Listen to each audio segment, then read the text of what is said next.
അപ്പോൾ ഇന്ന് 4ാമത്തെ ദിവസം നമ്മുടെ ബ്രിസ്ബെയിൻ ട്രിപ്പിന്റെ നമ്മൾ കാലത്തെ ഉറങ്ങി എണീറ്റു.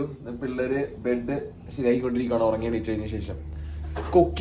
നമ്മൾ അധികം വലിയ കുക്കിംഗ് ഇല്ല. ഞങ്ങൾ ഇന്നൊരു വാട്ടർ റൈഡിലേക്ക് പോകുന്നത്, അതായത് നമ്മളുടെ വീഗാലാൻഡ് എന്നൊക്കെ പറയുന്ന പോലത്തെ ഒരു പാർക്ക്, നമ്മുടെ നാട്ടിലത്തെ വീഗാലാൻഡ്, ഐ മീൻ വണ്ടർലാൻഡ് ഉണ്ടല്ലോ, അതേപോലത്തെ ഒരു പാർക്ക് ഉണ്ട് ഇവിടെ, വെറ്റ് ആൻഡ് വൈൽഡ് എന്ന പേര്. അപ്പോൾ അങ്ങോട്ടാണ് നമ്മളിപ്പോൾ ഇനി പോകാൻ വേണ്ടി പോകുന്നത്. ഫ്രണ്ട്സ്, അപ്പൊ നമ്മള് കാലത്ത് ഭക്ഷണം എല്ലാം കഴിച്ചിട്ട് വീട്ടിൽ നിന്ന് ഇറങ്ങിയേക്കാണ്. ഇനി നമ്മള് പോകാൻ വേണ്ടി പോകുന്നത് വെറ്റ് ആൻഡ് വൈൽഡ് എന്ന് പറഞ്ഞ ഒരു വാട്ടർ അമ്യൂസ്മെന്റ് പാർക്കിലേക്കാണ്. അപ്പൊ നമുക്ക് അവിടുത്തെ വിശേഷങ്ങളാണ് കാണാനുള്ളത്. അപ്പൊ എന്തായാലും നമുക്ക് ബാഗ് എല്ലാം എടുത്ത് വണ്ടിയുടെ ഡിക്കിനകത്തേക്ക് വെച്ചിട്ട് നമുക്ക് നേരെ അങ്ങോട്ട് പോവാം.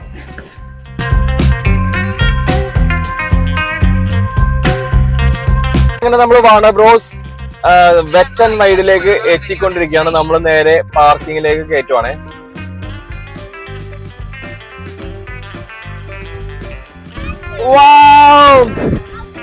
എവിടെ എവിടെ പാർക്ക്? എവിടെ park? Wow, super. Oh, that's okay. Friends, ഇതാണ് നമ്മളുടെ Warner Bros World, I mean wet and wild. കണ്ടില്ലേ, ഇവിടെ തുടങ്ങി ഇവിടം വരെ ഇത്രയാണ് ഉള്ളത്. അങ്ങോട്ടൊക്കെ ഉണ്ടെന്ന് തോന്നുന്നുണ്ട്. എന്നാലും നമുക്ക് അകത്തേക്ക് കയറിയിട്ട് നോക്കാം. അതേപോലെ തന്നെ നിങ്ങൾ അറ്റത്ത് കാണുന്നുണ്ടോ, അവിടെയാണ് റോളർ കോസ്റ്റർ ഒക്കെ എല്ലാം. അതിൽ അടുത്ത പാർക്കാണ്, അതിന്റെ പേരാണ് വാർണർ ബ്രോസ് മൂവി വേൾഡ് കേട്ടോ.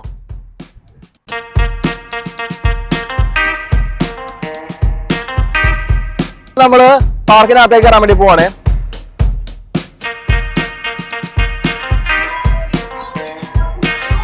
ഞങ്ങൾ അങ്ങനെ ഫുള്ള് റെഡി ആയിട്ടാ. നമ്മൾ ഡ്രസ്സൊക്കെ എല്ലാം മാറ്റി ഇനി പിള്ളേരൊക്കെ എല്ലാം റെഡിയാക്കി വെച്ചിട്ടുണ്ട്.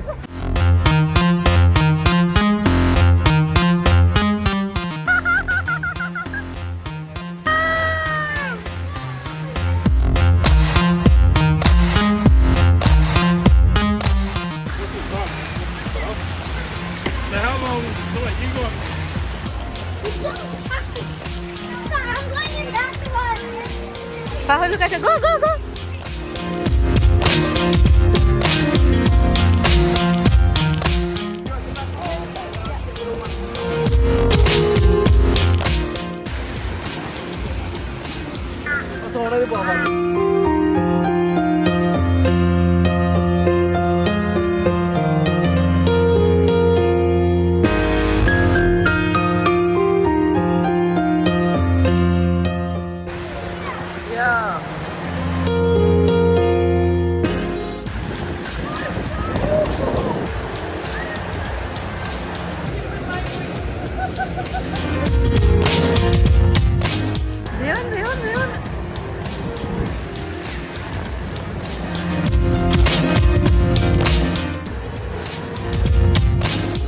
Is she gonna with James?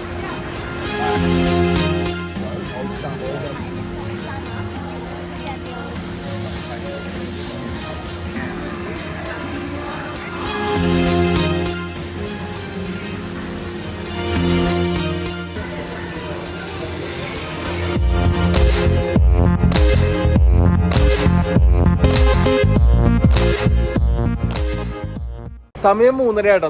എന്തായാലും നമ്മൾ വെറ്റ്ലാൻഡ് അടിപൊളിയായിട്ട് എൻജോയ് ചെയ്തു കേട്ടോ. അങ്ങനെ നമ്മളുടെ വെറ്റ് വൈൽഡിൽ നിന്ന് നമ്മൾ ഇറങ്ങുകയായിട്ടാ. 3 മണി വരെ ഉള്ളൂ കേട്ടോ ശരിക്കൂടെ. ബേബിക്ക് ഇഷ്ടപ്പെട്ടാ wet and wild water rides? ഇഷ്ടപ്പെട്ടാ?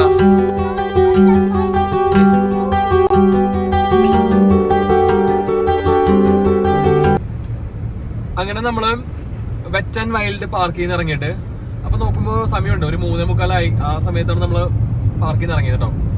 ഇനി നമ്മൾ പോകാൻ ഉദ്ദേശിച്ചിരിക്കുന്ന സ്ഥലം എന്ന് പറഞ്ഞിട്ടുണ്ടെങ്കിൽ ഇവിടെ ഒരു നാച്ചുറൽ ബ്രിഡ്ജ് ഉണ്ട് ഗോൾഡ് കോസ്റ്റിന്. നമ്മളുടെ ഇപ്പൊ നിൽക്കുന്ന, അതായത് ആ പാർക്കിന്റെ അടുത്തുനിന്ന് ഏകദേശം ഒരു 3/4 മണിക്കൂർ ഡിസ്റ്റൻസിൽ.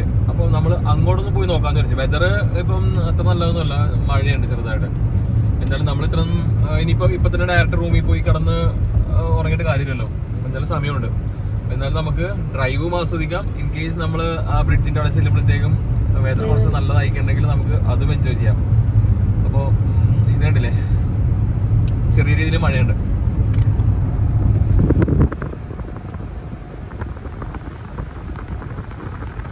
ഇങ്ങനെ നാച്ചുറൽ ബ്രിഡ്ജിലേക്ക് പൊക്കോണ്ടിരിക്കുന്ന സമയത്ത് നല്ല അടിപൊളി ഡ്രൈവ് ആണ്. അപ്പോൾ നല്ല നല്ല കാഴ്ചകൾ ഇത് കണ്ടില്ലേ, റിവറിന്റെ സെന്ററിലാണ് ഫുള്ള് മരങ്ങൾ ഇങ്ങനെ വന്ന് നിൽക്കുന്നത്. അതാണെന്നുണ്ടെങ്കിൽ എന്താ പറയാ, ഇലകളൊന്നുമില്ല. നമ്മളിങ്ങനെ യാത്ര ചെയ്തുകൊണ്ടിരിക്കുന്ന സമയത്ത് ഒരു മരത്തിൽ ഫുള്ള് ഓറഞ്ചസ് ഉണ്ടായി കിടക്കുന്നുണ്ട് കേട്ടോ. ഇത് നോക്കി, ഞങ്ങളിപ്പോൾ ഒന്ന് എവിടെ നിർത്തി ഒന്ന് ഫോട്ടോസും അല്ലെങ്കിൽ വീഡിയോസൊക്കെ എടുത്തിട്ട് പോകാൻ വിചാരിച്ചു. നല്ല അടിപൊളി സ്ഥലമാണേ. ഇത് നോക്കിയേ,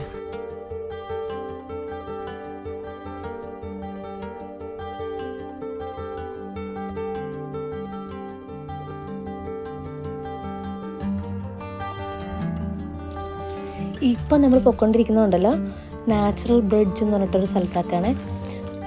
അവിടെ ബ്യൂട്ടിഫുൾ ആയിട്ടുള്ള റെയിൻ ഫോറസ്റ്റിൻ്റെ അകത്ത് കൂടെ നമ്മൾ ചെല്ലുമ്പോൾ നമ്മളെയും കാത്തിരിക്കുന്നത് ഒരു വാട്ടർഫോളാണ്. അറ്റത്തേക്ക് ചെല്ലുമ്പോൾ വാട്ടർഫോളും, ആ വാട്ടർഫോൾ ഇരിക്കുന്നത് ഒരു കേവിൻ്റെ അകത്താണ്. അപ്പോൾ നാച്ചുറലി ബിൽഡാണത്. അപ്പോൾ ആ കേവിൻ്റെ മേളിൽ നമുക്ക് രാത്രി ചെന്ന് കഴിഞ്ഞാൽ, ഇച്ചിരി കൂടെ ഇരുട്ടിയിട്ട് ചെന്ന് കഴിഞ്ഞാൽ നമുക്ക് അവിടെ ഗ്ലോ വോംസിനെ കാണാൻ വേണ്ടി പറ്റും. നമ്മൾ ഒരു നൈറ്റ് വ്യൂ ആ റെയിൻ ഫോറസ്റ്റിൻ്റെ അകത്ത് കൂടെ രാത്രി നടന്നു കഴിയുമ്പോൾ ആ ഒരു ഫീലില്ലേ, അത് കിട്ടാൻ വേണ്ടിയിട്ടാണ് കേട്ടോ നമ്മളിപ്പോൾ പോയത്. എന്തായാലും നമ്മൾ അവിടെ നിന്ന് നേരത്തെ ഇറങ്ങിയല്ലോ. അപ്പോൾ നമ്മൾ ബ്യൂട്ടിഫുൾ നാച്ചുറൽ റിസോഴ്സിലേക്കാണ് ഇപ്പോൾ നമ്മൾ ചെന്നെത്തിയത് കേട്ടോ. രാത്രി ആണെങ്കിലും നിലാവട്ടം ഉണ്ടായിരുന്നല്ലോ. അപ്പോൾ ആ നിലാവട്ടത്തിൽ ഈ ഹ്യൂജ് മരങ്ങൾ ഒരു നമുക്ക് പേടിപ്പെടുത്തുന്ന ഒരു ഫീലിംഗ് ആയിട്ട് തന്നത്. അപ്പോൾ ഈ പറഞ്ഞ പോലെ നിലാവട്ടവും നമ്മുടെ വലിയ മരങ്ങളും ചീവീടിൻ്റെ സൗണ്ടും വെള്ളത്തിൻ്റെ മഴയും ഉണ്ടായിരുന്നു കേട്ടോ. നല്ല ചാറ്റൽ മരം ഉണ്ടായിരുന്നു. പിന്നെ ചീവീടിൻ്റെ സൗണ്ടും തവളകളുടെ ഒച്ചയും ഇതെല്ലാം കൂടി ഒരു ടോട്ടലി സ്കെയറി ഫീലിംഗ് ആണ് തന്നത്. പക്ഷേ ഈ സ്കെയറി ഫീലിങ്ങോടുകൂടി നമ്മൾ നടന്ന് ചെന്നിട്ട് നമ്മൾ ചെല്ലുന്ന സ്ഥലം ഉണ്ടല്ലോ, എൻ്റെ അമ്മേ, നമുക്കൊന്നും പറയാൻ വാക്കുകളില്ല. ഇത് കഴിഞ്ഞപ്പോൾ ഞങ്ങൾ ഒരു കാര്യം ഡെഫിനറ്റായിട്ട് തീരുമാനിച്ചു. എന്താണെന്നറിയാം, രാവിലത്തെ വ്യൂവിൽ ഈ റെയിൻ ഫോറസ്റ്റിൻ്റെ ബിഗ് ട്രീസിൻ്റെ ഇടയ്ക്ക് കൂടെ നമ്മുടെ ഈ സൂര്യപ്രകാശം അരിച്ചിറങ്ങുമല്ലോ. അപ്പോൾ അതിൻ്റെ താഴെ കാണാൻ വേറൊരു ഭംഗിയായിരിക്കും. മോർണിംഗ് വ്യൂ കിട്ടാൻ വേണ്ടി ഞങ്ങൾ ഡെഫിനറ്റ്ലി വരുന്ന ഉറപ്പിച്ചുകൊണ്ടാണ് ഞങ്ങൾ അവിടെ നിന്ന് വിട വാങ്ങിയത് കേട്ടോ.